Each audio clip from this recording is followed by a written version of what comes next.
Voyons maintenant les différents types de turbocompresseurs. Le turbocompresseur à géométrie variable multi-ailette est composé principalement des éléments suivants: un compresseur, une turbine, des ailettes et une commande pneumatique.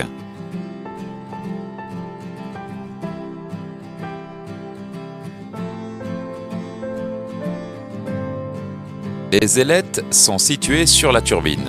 La régulation de la vitesse de sortie des gaz d'échappement est obtenue en modifiant l'orientation des ailettes. L'orientation des ailettes est modifiée par le calculateur d'injection pour augmenter ou diminuer la vitesse de rotation de la turbine en fonction de la charge du moteur. Le calculateur d'injection assure le pilotage des ailettes au moyen de la commande pneumatique. Voyons maintenant le turbocompresseur à tiroir coulissant. Le turbocompresseur à tiroir coulissant est composé principalement des éléments suivants: un tiroir, une commande pneumatique, une turbine et des ailettes fixes.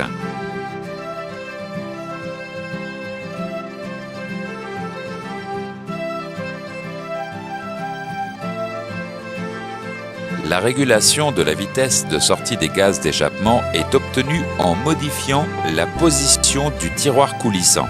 Le tiroir coulissant laisse passer plus ou moins de gaz d'échappement vers la turbine à travers les ailettes fixes. La position du tiroir est modifiée par le calculateur d'injection pour augmenter ou diminuer la vitesse de rotation de la turbine en fonction de la charge du moteur.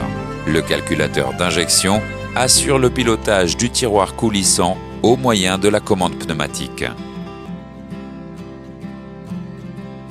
Voyons maintenant le fonctionnement du clapet anti-pompage. Certains moteurs à essence possèdent un clapet anti-pompage qui dérive l'air d'admission et empêche une surpression sur le compresseur. Lorsque le papillon est ouvert, le moteur aspire l'air d'admission.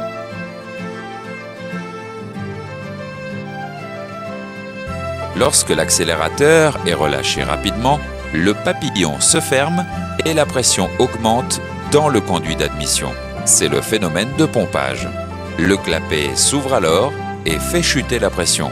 Attention, le pompage peut entraîner des dommages au compresseur.